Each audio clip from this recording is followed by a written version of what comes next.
Hey, Peter. What is it? Guess what this is? It's a drill. No. Is it a surgical device to operate on your brain with? No.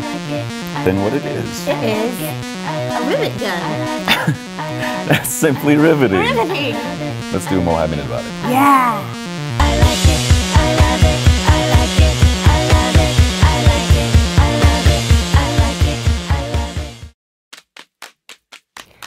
So this was a tool that was used during the Second World War to help make airplanes, specifically B-17 bombers. And basically the way that it worked was it punched and fastened these things, rivets, through sheets of metal or skins to fasten the metal together and make up an airplane. Kind of like the way those metal things on your jeans hold together the layers of denim.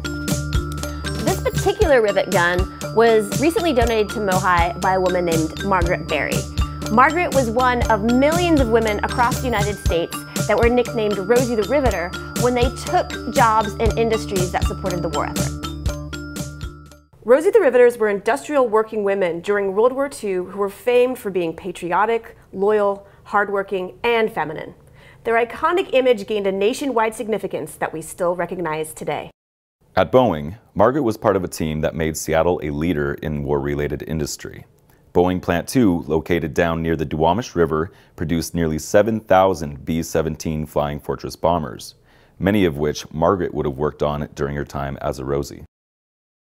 In an oral history interview that MOHAI recorded with Margaret, she remembers how one day she smashed her own thumb with a rivet gun. By 1944, Boeing employed about 50,000 workers, over half of whom were women. In fact, by the war's end, about 1/3 of the total workforce nationwide was made up of women. And at the end of the war, most working women returned to their more traditional roles in the home. Those who chose to stay were often demoted or had to accept lower wages to make room for the millions of men returning from the front lines of Europe and the Pacific. Now